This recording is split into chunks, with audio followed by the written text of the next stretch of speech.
We begin in southeast Nigeria ahead of the Anambra State governorship election, which is slated for Saturday, November 8th, 2025.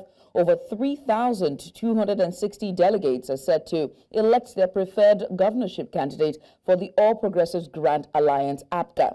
The APGA primary election set to hold at the Dr. Alex Ekweme Square, Awka, the state capital, will be conducted by a 5-man electoral committee led by Uche Nwagbo, the deputy national chairman south of the party. The party's national organizing secretary, Secretary Electoral Committee 2025, Ifeanyi Mbairi, has issued guidelines for the 2025 Anambra governorship primary election with accreditation for candidates and observers beginning at 8 a.m. Reports suggest that Professor Charles Soludo, the incumbent governor of Anambra State, has been cleared by the party as the sole aspirant to contest the primary election. Some of the delegates spoke to News Central on the ongoing process. Take a look. We thank God for this day. I believe that everything will go normal. As you can see, things are moving. Accreditation is ongoing, very orderly. I'm one of the persons doing the accreditation. I think we are going to leave here very early. It's very smooth, properly organized. So I am happy with the organizers. With this, the accreditation can be over within 2 hours. And when you come outside, there's every local government is given a canopy. You go there, you present your identification, then they will give you a tag. With the tag, you come inside the inside, and there's another allocation for every local government. Again, you go there, they give you another tag that is APGA delegate card, and that's what I'm wearing now. Our correspondent Austin Azu joins me now to bring more updates and the latest from the grounds there. Austin, bring us up to speed. What's the latest where you are at?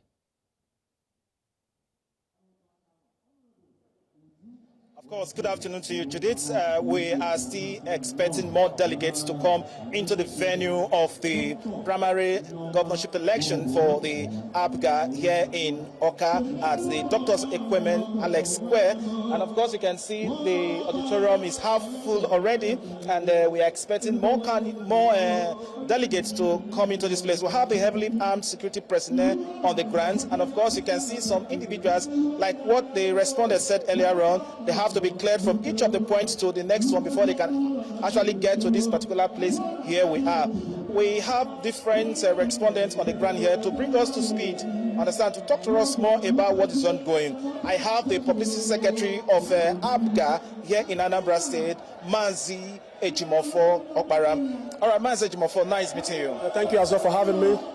Okay, bring us to speed. What are we expecting here apart from what I've just said so far? Okay, well, I didn't hear you clearly in terms of what you said so far, but in terms of the expectations, everyone here is in high spirit.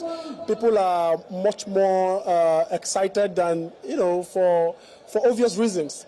And I can actually boldly tell you that this is the very first time that a sitting governor is going for the election strictly on the basis, of the merit of his performance, and that is why you see everybody here, excited. I tell people that the governor of Anambra State, Professor Charles Soludo, has become a behemoth, basically for his sterling performance in less than 3 years in office. So everybody here in APGA is excited, to re-elect him into office to continue the wonderful and beautiful work he's doing for the state. Okay. From your statement, we saw that he has been adopted as a sole aspirant for this election. Why did your party have to go that direction? Okay, like I said, it's my opinion. The primary is a process that involves the totality of the delegates of the party, people who are here to exercise their franchise. So I can tell you for free that, the NWC of the party, of course, has, issued him automatic ticket based on the singular fact that he has done, creditably well, for the party, has made the party proud and for the state. So, but the delegates are here, and they may decide to do otherwise. But I can tell you for sure that I have sampled opinions, and everybody is on the same page with regards to what the NWC of the party has done. Before now, there have been tons of endorsements from different stakeholders across the state, from students to market women to town union and all that, asking for just one thing. And I'm sure these people you find here represent, those talk of persons, and they're not here to do otherwise. So I am confident that at the end of the day, everybody here will vote very massively for Soludo to be the standard bearer, the flag bearer of our party. Okay, thank you very much. Of course, we have the Commissioner for Budget and Planning in Anambra State, that is Chiamaka Neka. Please, okay, take us to speed. The governor is almost done with his first tenure and is coming back under the platform of APGA. What can you say about his performance so far? Performance has been splendid. I think this is the best time he has made re-election very easy in Anambra State. I'll say from the infrastructure development, the human capital development, the economic transformation is been quite phenomenal. In fact, if I had to build down one of the things we've done, we've currently on 756 kilometers of roads, and currently we are completed 436 kilometers of road. Human capital, we are training, we are building human capital that is productive at home and exportable abroad. So I think the governor, based on his performance, has made this re-election almost seamless for the party. I would say that his achievements and everything is speaking for itself, and that's why I think the people are here to show support. I think the rundown for the week is all support, endorsement, people saying they're excited. I think this is just just one from me. All right, Anambra State, you agree with me, that has been confronted with several challenges. And what area do you think the governor has been able to confront this ugly trend in Anambra State headlong? I know that I don't know what challenges they are talking about, but of course we keep building. What we have done is foundational. If you understand, the vision is to build a smart mega city, the Africa Dubai Taiwan, which is actually his mantra.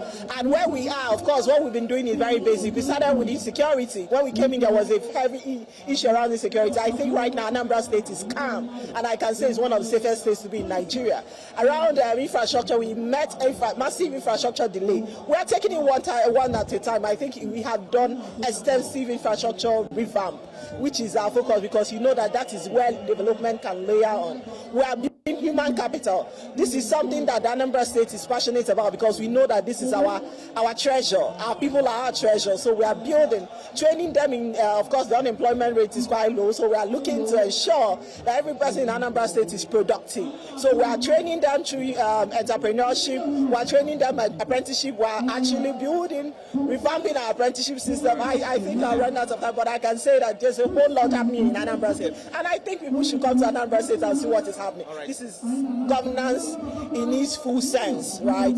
Speaking for people and working for the people. Because of want of time, we will come back to you again. All right, they have said so much about the governor who is going for re-election, and of course the ballot comes November 8th, will definitely tell if the governor will definitely get through the ballots to ensure that he's able to continue his project. Back to you, Judith. But many thanks, Austin Azu, live there from the Alex Okweme Square, Oka, the capital of Anambra, following the primaries for the APGA as they wait to select the incumbent governor as their nominee for the gubernatorial election for Anambra State for November 8th, 2025.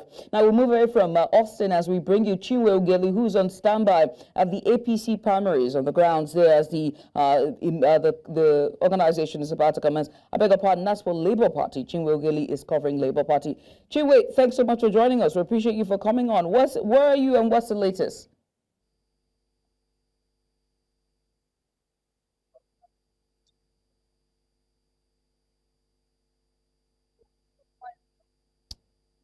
We seem to be having issues there trying to bring Chinwe Ugeli is our correspondent as well in Anambra following today's primaries. She's at the grounds there for Labour Party to give us update. Chinwe, can you hear me now? Hello.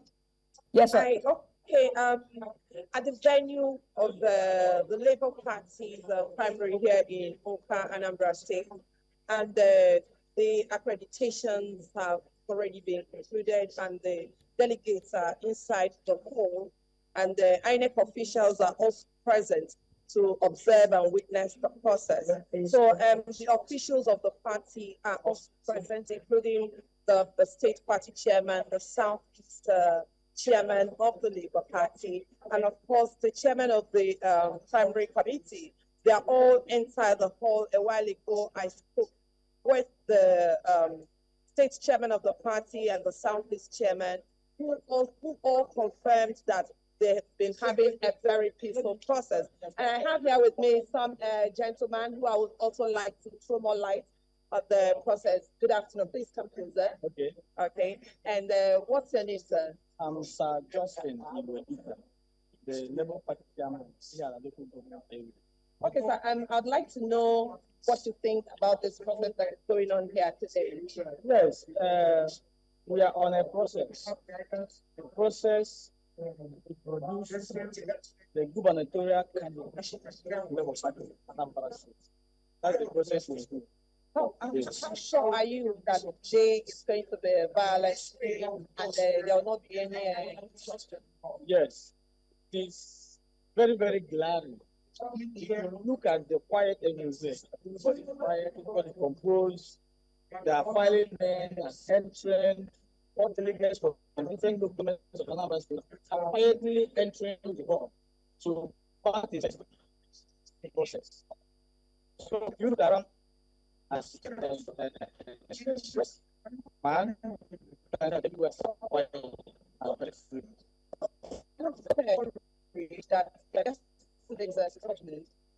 may affect the outlook. The Supreme Court judgment favored the process before the process is ongoing now. We'll try to bring that audio. We seem to be having issues with Chiwe's network there, connectivity issues. We'll try to bring more update from her, situational update as the Labour Party primaries for the Anambra gubernatorial election slated for November 8th, 2025. Continues there in Awka, Anambra. Meanwhile, just hours before the Labour Party's governorship primary election in Anambra State, aspirant John Nwosu has withdrawn from the race.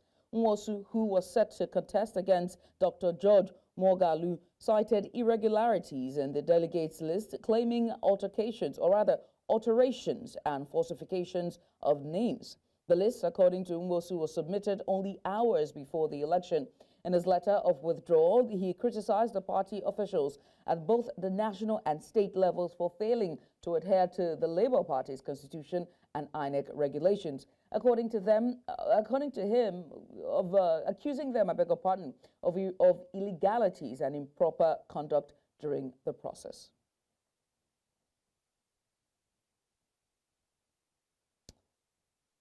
The Labour Party of Nigeria has dismissed reports claiming that its national chairman, Julius Abure, has been sacked by the nation's apex court. Several executive members of the party spoke to newsmen in Abuja, saying that the reports do not reflect the actual position of the Supreme Court and have been interpreted out of context. They say the decision of the apex court affirms Abure as the national chairman of the party, as he was duly elected by a convention of the party as stipulated in the party's guidelines and affirmed by the Supreme Court.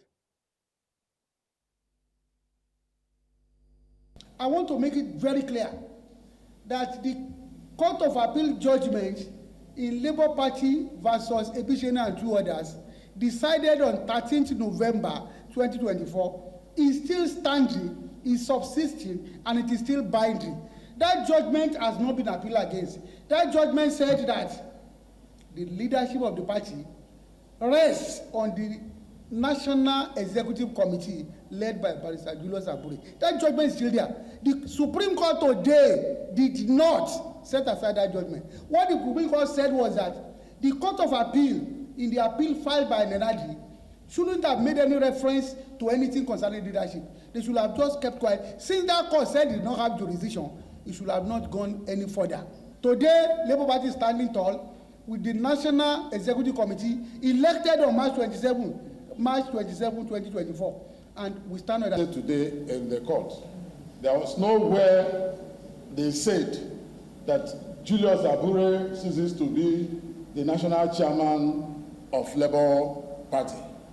And there is nowhere they say that the illegal National Caretaker Committee should take over the leadership of Labour Party. In fact, the illegal National caretaker committee was not mentioned anywhere throughout the proceedings in the court today. In the constitution of the party, you have the ward executive, you have the local government executive, you have the state executive, you have the national working committee, you have the national executive committee, and you have the national convention. This is what the party is all about. The people that are running about, they should tell you which one did they belong to in all of this. In their ward, they are not even known.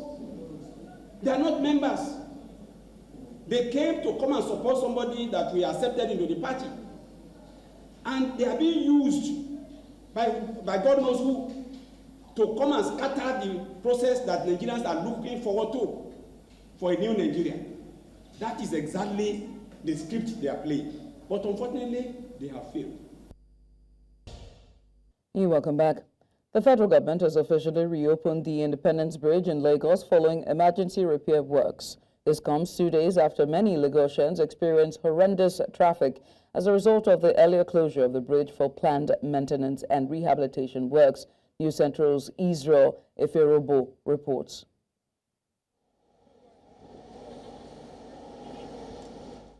The federal government officially reopened the Independence Bridge in Lagos following the emergency repairs that temporarily paralyzed traffic flow across the city.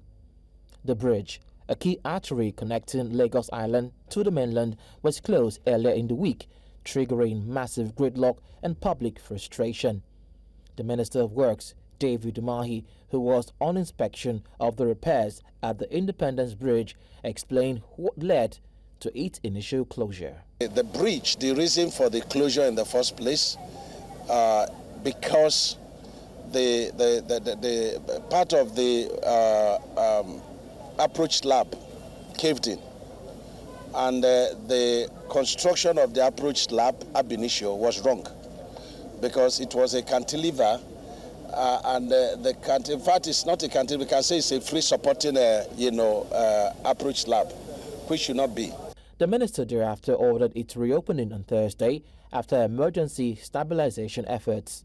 His Excellency, the President, who directed immediate and swift action to restore this integrity of this bridge, it is my pleasure to remove the bottlenecks and to declare the Independence Bridge open for traffic.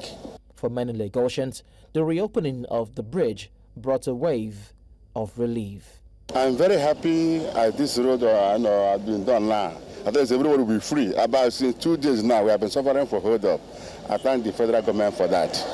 Really, I'm happy compared to what like yesterday and 3 days back. I was happy now. Like 2 days ago, we come back home around 3 a.m. in the morning. I feel better now because unlike 2-3 days ago, it was not funny. The hold up from TBS it is something else, because this particular road that lead to the hold up. So like today, as I'm walking down, I never knew it was even open. I would have even taken a bus from but thank God today I'm very happy and I feel excited that the road is okay. Though the repairs, which is only temporary, will make way for a more permanent solution after 3 weeks. We are going to be doing a more permanent work after 3 weeks, because we don't know the integrity of the piles carrying the abutment. As traffic slowly normalizes, residents are urging authorities to keep their promise of a phased, less disruptive reconstruction once full repairs begin. Now, while many Lagosians are indeed expressing their joy and happiness at a reopening of the Independence Bridge, it is worthy to note that this reopening is only temporary. From the Independence Bridge here in Lagos, for News Central, Israel Eferobo. News: the new group chief executive officer of the Nigerian National Petroleum Company Limited, Bayo Ojulari, has officially taken the baton of office. He has now called for concerted efforts to tackle the challenges mitigating against the growth of the company, noting that the target set for the company or the corporation is enormous, but expressed confidence of the new management and board to tackle them headlong. Also, the outgoing Group Chief Executive Officer, Melekiare, commended the new management team, expressing his confidence on their ability to reposition the NNPC Limited to become the envy of the oil and gas industry.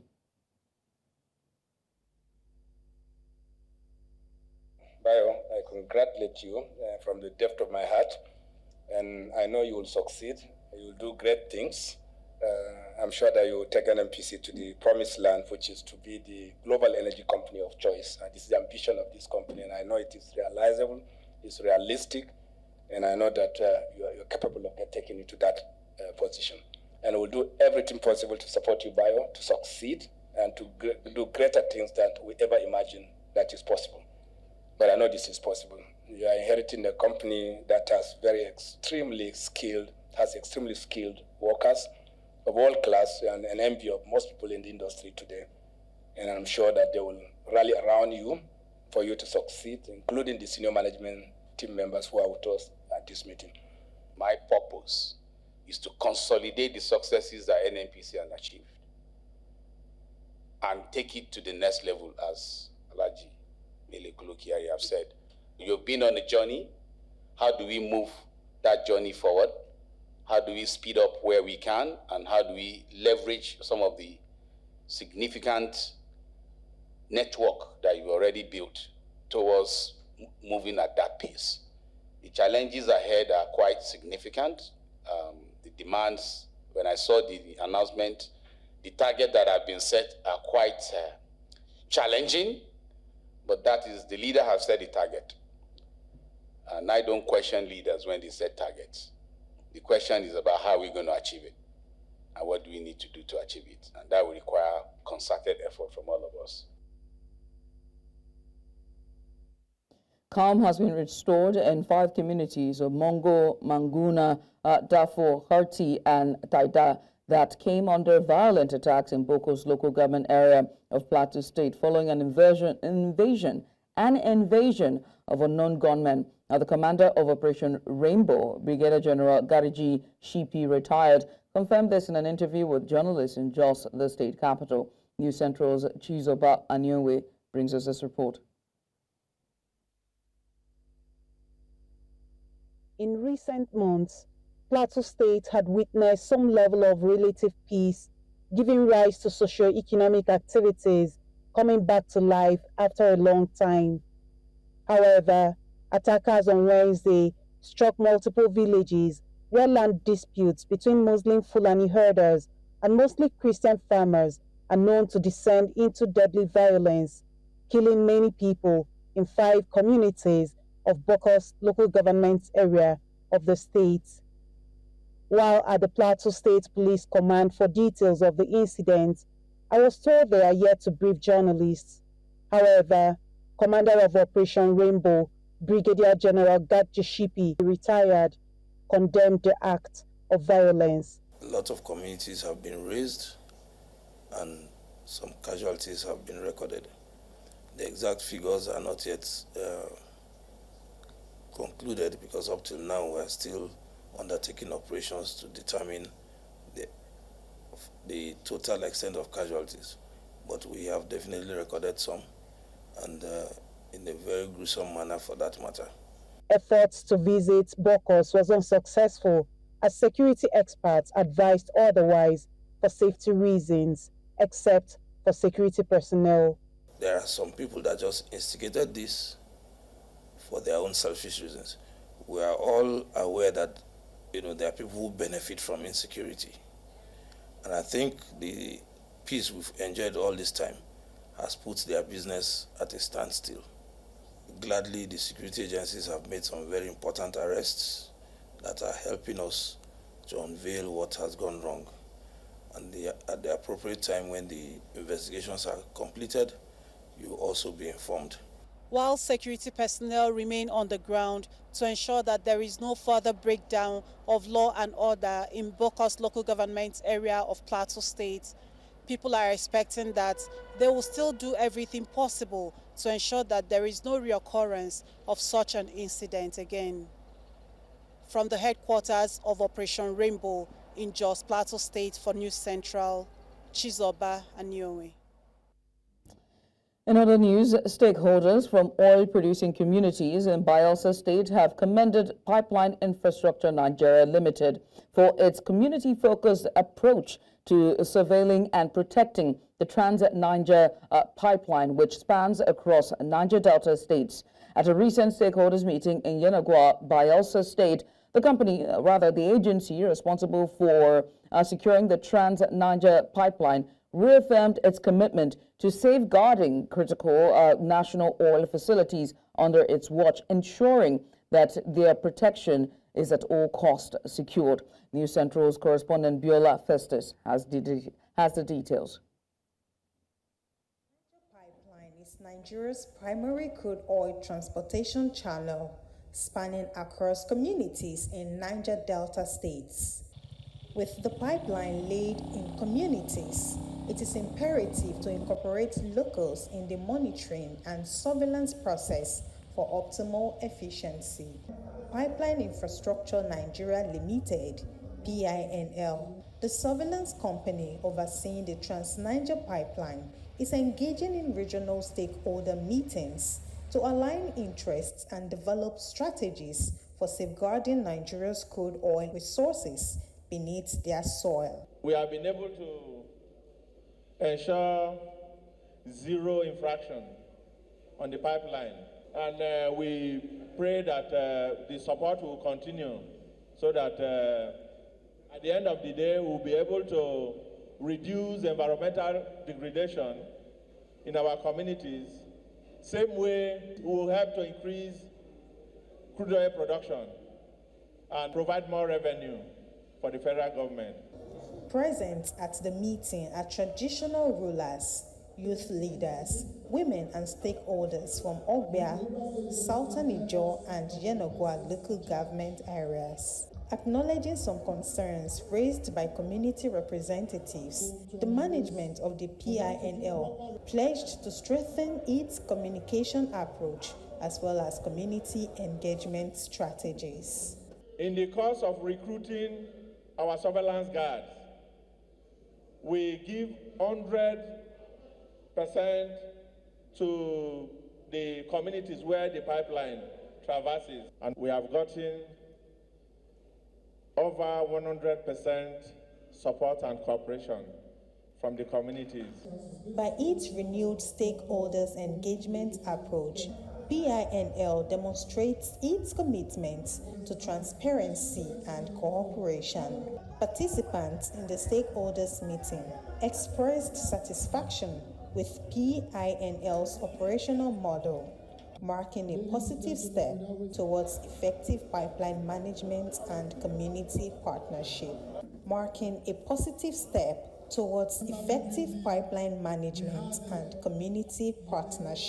We are in a crucial period following the declaration of a state of emergency in Rivers State. However, we should not take things for granted in the security of oil facilities in our domains. We have to protect our pipelines and oil platforms. The corporate social responsibility is not highly pointed out in their PowerPoint. The academic side of the company is not well sound to my hearing. You mentioned bursary. How is bursary distributed? Who are the beneficiary of the bursary? Who are the target people in your bursary? Pipeline Infrastructure Nigeria Limited, please also do your correspondent to the federal government, to NNPC, that they should address the people of the Niger Delta concerning the PIA. If that is not done, I can tell you that they are exposing the credibility and integrity of your company to danger. And one other thing that must be taken, the pipes we have around our backyards are obsolete pipes that have been there for over 50 years, 40 years, and then they ask you to come and mine the same pipe. Shell, Agip, Chevron, and the rest production companies we see that truly get the bulk of the money on account of oil production. We don't see them. What we see here is pipeline infrastructure and perhaps Tantita. The whole effort is geared towards GEM addressing issues that should have been done by the NNPC or federal government itself. As the old saying goes, a man's head cannot be shaved behind him, emphasizing the importance of involving locals in decisions affecting their communities. This collaborative approach aims to protect Nigeria's crude oil wealth and address concerns raised by community representatives. In Yenagoa, for News Central, Biola Festus. How can Nigeria and the African continent leverage innovation to power sustainable growth? This is one question some African leaders are trying to find answers to. Some are of the opinion that initiatives beyond limits with digital innovation and creative excellence will connect key players in Africa's tech, business, and creative ecosystems. They say the key is providing platforms for founders, investors, policymakers, and industry leaders to exchange ideas, foster collaboration, and drive economic growth. Digital innovation and creative excellence has been a game changer, curated to foster community, spark collaboration, and drive collective action. Now, the mission is to equip Africa's innovators with the tools, knowledge, strategies, and networks needed to scale into new markets and expand across the continent. From the United States perspective, we really believe there's lots of opportunities here in Nigeria. We're very excited to be partnering with the people and the businesses in Nigeria. And one of the things that we're very excited about is the commercial and investment partnership. You know, there's only 5 countries in Africa that we have this with. Panel discussions provide deep insight into how companies can successfully navigate regional expansion, overcome market-specific challenges, foster cross-border collaborations, and leverage cutting-edge technology to seize growth opportunities.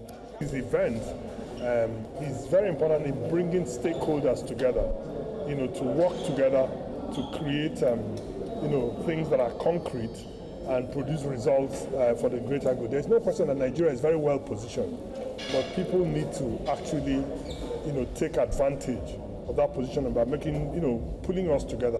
One of the things we find is that the ecosystem is a little bit fragmented or siloed, and there's a lot of benefit in bringing key stakeholders together, because if we're to accelerate growth, the different parts of the ecosystem have an important role to play.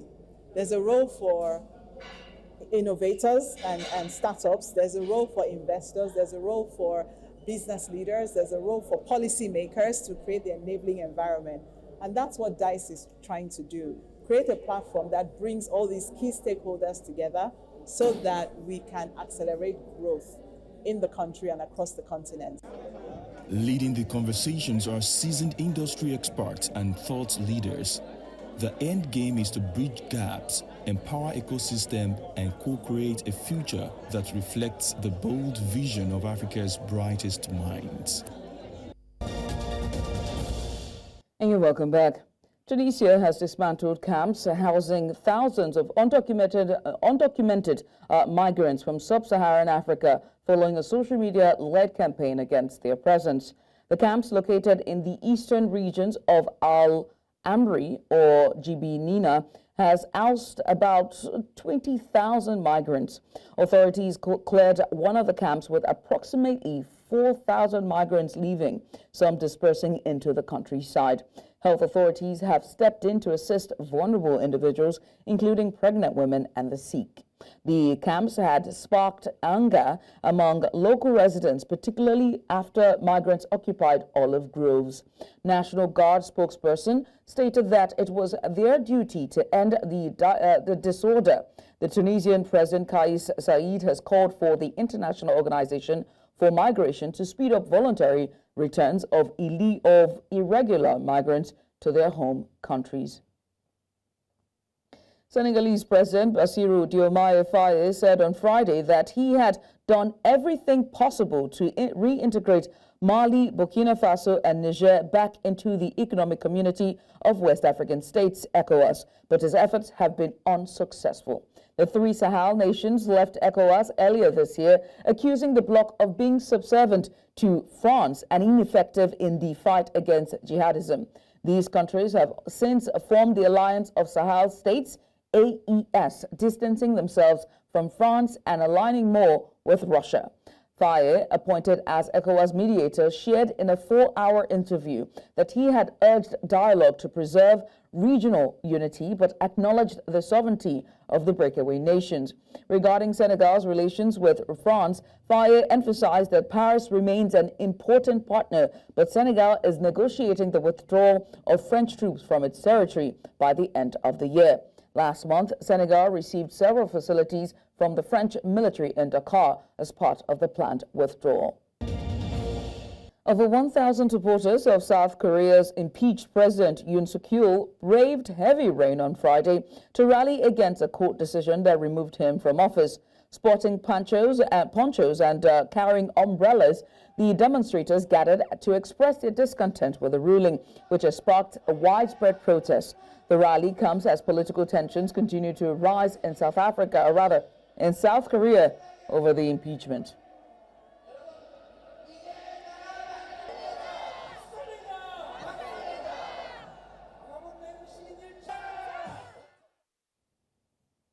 Meanwhile, over 1,000 protesters gathered in Seoul to celebrate the day after a court ruling that removed impeached South Korean President Yoon Suk-yeol from office. The court's decision was based on his mishandling of a martial law declaration, which sparked public outrage.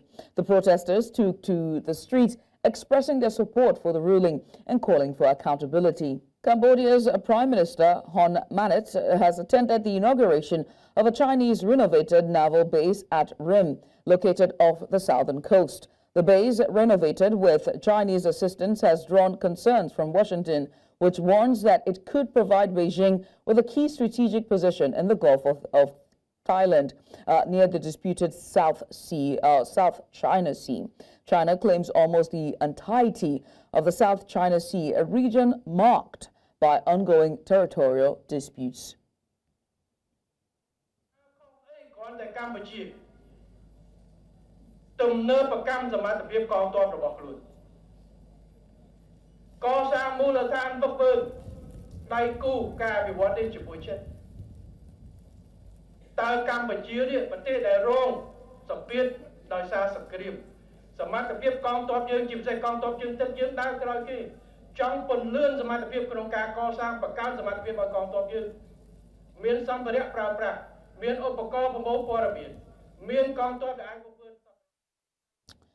Let's go on a short break, shall we? When we return, we come back with business news and some sports. Stay with us. And you're welcome back. A leading financial solutions provider, MoneyDap, has officially signed a strategic partnership with MeCash to launch Musa, a digital financing platform tailored for SMEs operating in the natural resources value chain, including energy, agriculture, and minerals. The partnership signing event held in Lagos, and it marks a significant milestone in expanding financial access for businesses that drive Africa's economic development.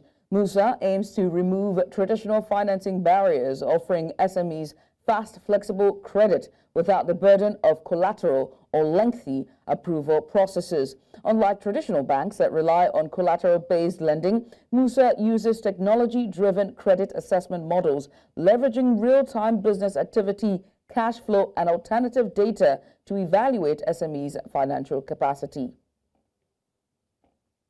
African businesses here in Nigeria and across the continent who require a combination of credit and execution support, and this partnership reflects that transition. It means that we would create a product able to provide credit to borrowers without collateral. And I'm not talking about consumer loans to buy televisions and iPhones. I'm talking about credit to execute projects. You grow an SME, you grow prosperity for everyone else. And like Ekijike has said, it always starts with SMEs that can be funded or have access to funding. But then there needs to be efficiency in the way money is being moved around. And that's where payments comes in. And that's what Mikash is going to deliver in this partnership. We will be the engine behind making sure that money is going to the right place at the right time, low cost, fast settlements, and there's efficiency in the way Moneda's vision is and in the way they're looking to expand Pan-African.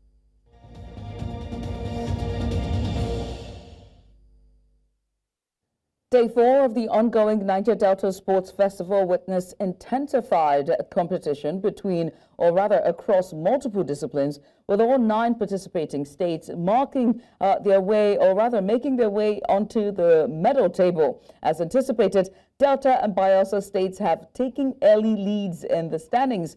In chess, Delta's Urea Patrick clinched gold in the men's rapid event, while Bayelsa's Ekunke Ode Goodness secured silver. Edo's Osayende Kingsley completed the podium with bronze. Bayelsa dominated the women's chess category, sweeping all 3 medals. Deborah Ibimobo claimed gold, Palome Jessica took silver, and Ebiokpo Sunshine earned bronze. Now, in the swimming events, Team Delta's Chuku Nelu Olise secured gold in the men's 50-meter butterfly final, reinforcing the state's dominance in aquatic sports.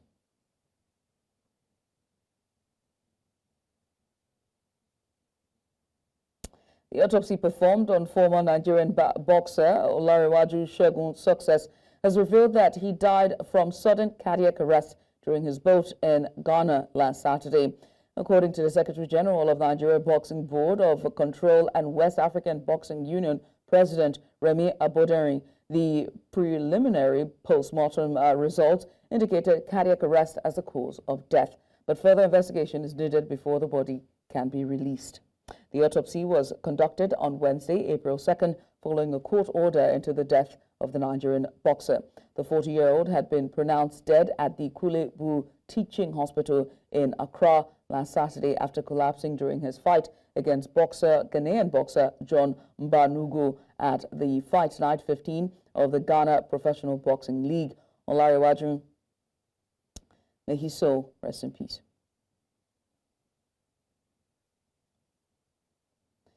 And that's all we can take at this hour. But before we go, let's take another look at some of the major stories. Ahead of Anambra governorship elections, political parties conduct primaries today. And the Labour Party Executive Committee members insist Julius Abure remains national chairman. And we told you that Senegalese President Bassirou Diomaye Faye says efforts to reintegrate Mali, Burkina Faso and Niger back into the ECOWAS have been unsuccessful. And to remember that you can send us your eyewitness report to the WhatsApp number now showing on the screen. While you're at it, make sure to follow us on social media. We're at News Central TV on all social media platforms. You can watch News Central live on DSTV channel 422, on GoTV channel 23, Star Times channel 274, Avo TV, and just stream us live on YouTube. Many thanks for watching. I am Judith at TV. Bye for now.